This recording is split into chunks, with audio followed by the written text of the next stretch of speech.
Bom dia, pessoal.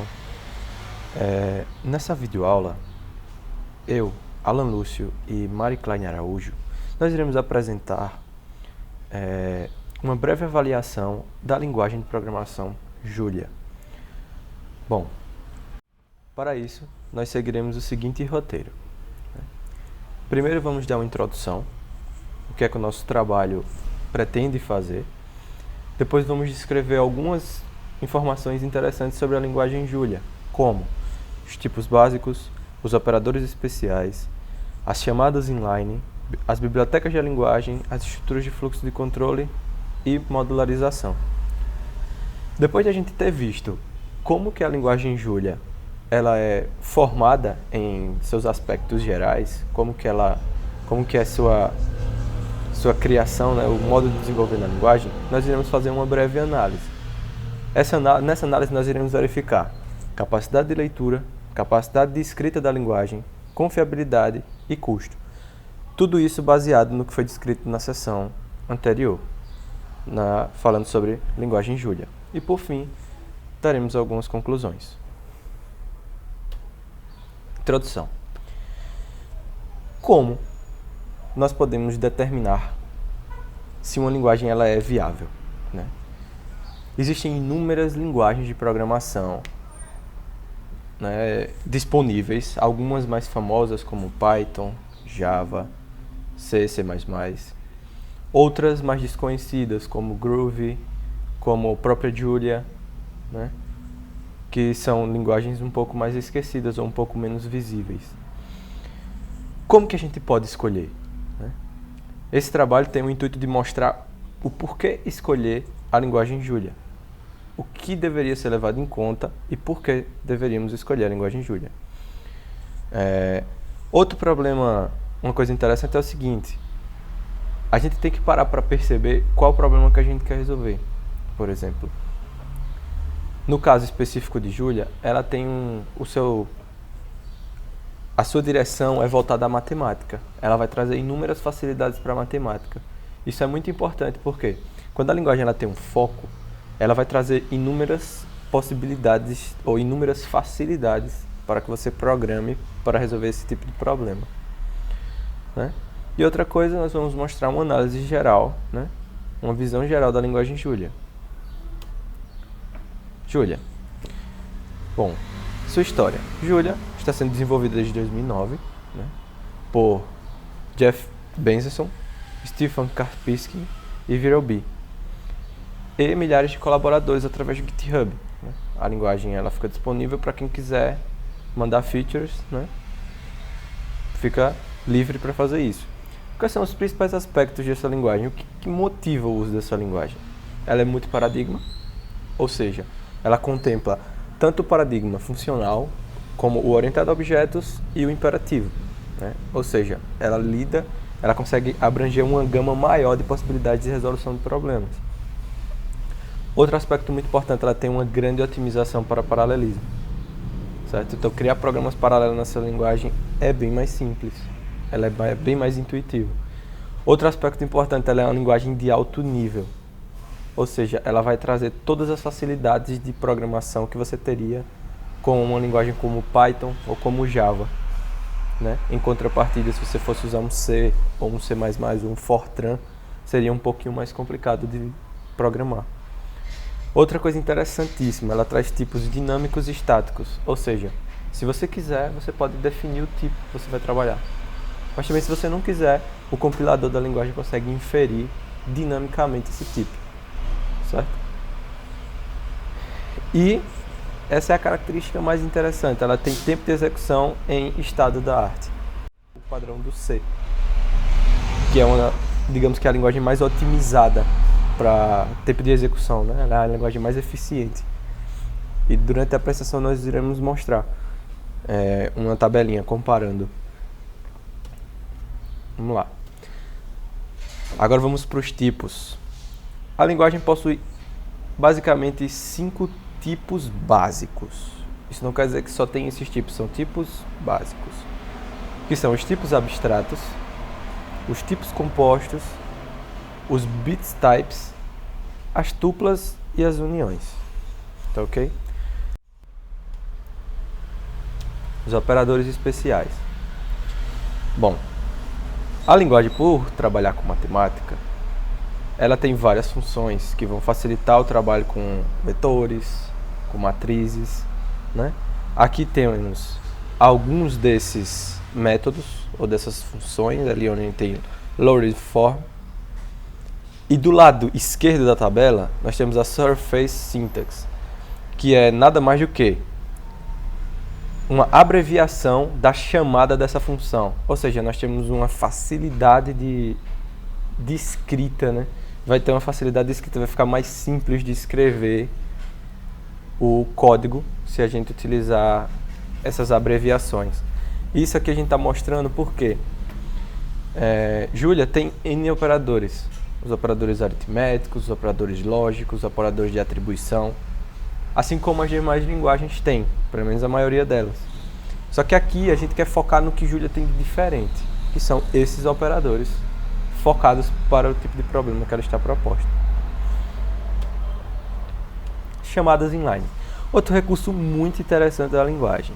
Ela providencia uma função onde você pode chamar bibliotecas ou programas que você criou em C ou Fortran, certo? E tudo isso você pode chamar direto em qualquer trecho de código que você está fazendo em Julia. É só chamar uma função como está aqui mostrando nessa figura, essa função ccall, onde você vai passar qual é a biblioteca que você vai usar e a função, e o tipo de dado que você vai executar, né? Que você vai querer de volta, que no caso aqui tem esse tipo int32, certo? É um recurso bastante interessante. Outra questão, que aqui a gente não vai entrar em maiores detalhes, mas Julia possui 14 bibliotecas oficiais, que são focadas para os problemas em que ela está disposta a resolver, né? Como a gente pode ver aqui, ó, tem a biblioteca padrão, né? Mas aqui, ó, matrizes esparsas, álgebra linear, né? Trabalho com constantes, algoritmos de ordenação. Nós temos inúmeras coisas aqui que você pode ver, inúmeras bibliotecas que você pode ver que vão lidar diretamente com o problema que Julia está tentando resolver, que são problemas matemáticos, certo? Bom, outra coisa interessante. Estruturas de fluxo de controle. Essas estruturas são imprescindíveis em uma linguagem de programação para que a gente consiga realizar encadeamentos lógicos, certo?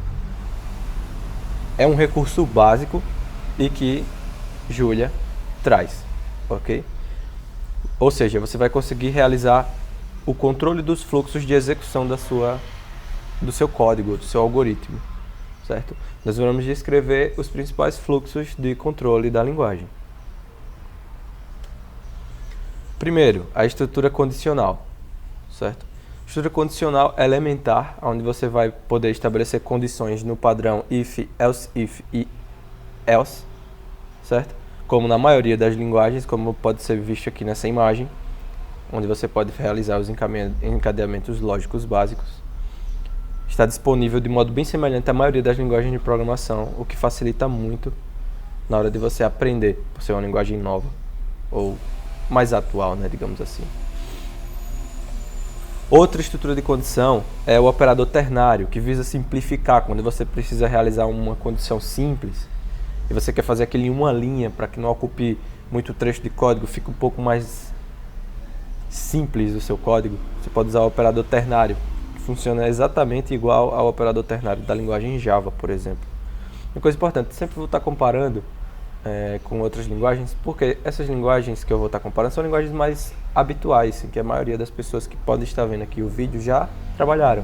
Então vai dar uma facilitada na percepção.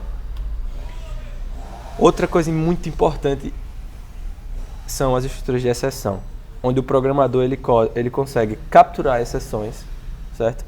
Em tempo de execução e tratar elas para que o seu programa não pare.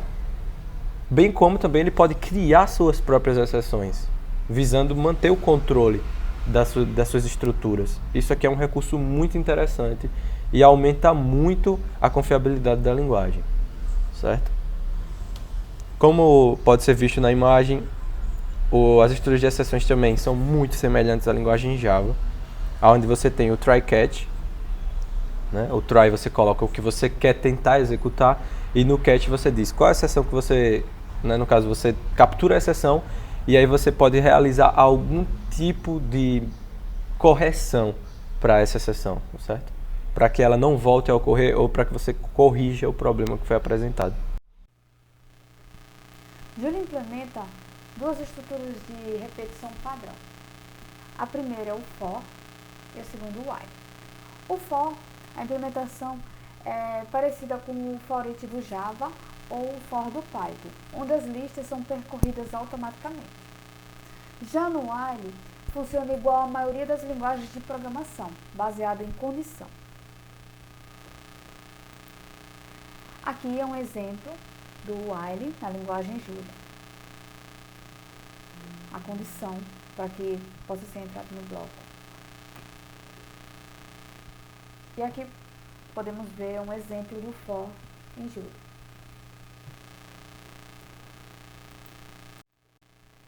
A modularização presente em Julia traz aspectos positivos. Modularização nada mais é do que dividir o código em partes. Essas partes podem ser reutilizadas mais tarde através de classes ou funções. Então, quando você reutiliza parte do código, você não precisa reescrevê-lo, você diminui a quantidade de linhas de código, o que já é um ponto positivo. A análise da linguagem Julia. A análise da linguagem tem como objetivo verificar se as especificações de construção da linguagem trazem facilidades ou dificuldades na criação e na manutenção de programas. Levando isso em consideração, serão verificados os seguintes critérios: capacidade de leitura, capacidade de escrita, confiabilidade e custo. É importante frisar que, ao fazer tal análise, devem ser verificadas linguagens que possuem o mesmo propósito, como, por exemplo, Python, R, MATLAB e Julia. Ambas têm o propósito de resolver problemas de cálculos matemáticos. Capacidade de leitura ou legibilidade. A capacidade de leitura é a métrica que define o quão fácil um programa pode ser entendido. Quanto maior for a capacidade de leitura, melhor vai ser para fazer a manutenção do código, e isso aumentará o desempenho das equipes de desenvolvimento. Os aspectos que foram observados neste trabalho ao analisar a linguagem Julia. Bom, os aspectos positivos. Julia possui forte documentação. Isso é bastante interessante. Tipagem dinâmica. Isso quer dizer que o tipo ele pode ser definido em tempo de execução ou tempo de compilação. E o uso de palavras-chave. Bom, foram analisados aspectos também negativos. Estruturas diferentes que fazem a mesma coisa. É o caso dos operadores especiais que já foram descritos anteriormente. O uso de chamadas inline, chamadas para C e C++, também dificultam a capacidade de leitura. Julia possui 16 tipos básicos de dados. Isso confunde na hora de ler o programa. Ela possui vários tipos numéricos, por exemplo. E o delimitador end. Você pode ter vários blocos e vários ends fechando, então fica difícil para o programador identificar se o end é de um for, é de um while, é de qual estrutura condicional. Isso dificulta.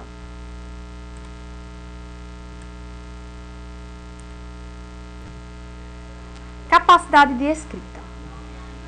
A capacidade de escrita define o quão fácil pode ser o desenvolvimento de programas em uma linguagem de programação. Os pontos positivos que foram encontrados na linguagem Julia relativa à capacidade de escrita são: possui biblioteca padrão, essa biblioteca foi escrita na linguagem Julia, e expressividade. Algumas estruturas facilitam a escrita, como por exemplo o for e os operadores especiais. Confiabilidade. Um programa é dito confiável quando se comporta de modo coerente, seguindo todas suas especificações sobre quaisquer circunstâncias. Isso quer dizer que, se você escreve uma função que deve realizar tal ação, independente da circunstância em que ela seja chamada, ela deve executar tal ação. Os pontos positivos encontrados na linguagem Julia relativo à confiabilidade são detecção e lançamento de exceções, ausência de apelidos e inferência automática de tipos. Custo. O custo é definido pela análise de diversas características da linguagem que já foram verificadas. Os pontos importantes em relação ao custo que foram analisados neste trabalho são o tempo de treinamento de programadores em Julia. Esse tempo é bem mais rápido que em relação a outras linguagens, pois Julia é uma linguagem de alto nível. A agilidade para desenvolver programas, por ser uma linguagem de alto nível, e a eficiência que Julia mostra ter. Aqui é possível observar o custo de Julia em relação a outras linguagens de programação. É importante observar que para diferentes algoritmos como Fibonacci, Quicksort, Julia possui uma eficiência muito grande quando comparada aos seus concorrentes, Python, R e MATLAB. Podem ver o custo de Julia é muito menor em relação a Python, a R e a MATLAB. Por fim, apesar de Julia ser uma linguagem extremamente nova, começou a ser desenvolvida em 2009 e possui alguns pontos negativos no quesito legibilidade, ela apresenta muito mais pontos positivos em relação aos pontos negativos, como foi possível observar neste trabalho. Uma coisa bem interessante é que Julia é muito parecida com as suas concorrentes, Python, R e MATLAB, que também são linguagens de alto nível. Apesar dela ser parecida com essas linguagens, com suas concorrentes, Julia possui um alto grau de eficiência quando comparada a elas. Gostaria de agradecer por terem chegado até o término dessa apresentação e aqui estão as referências.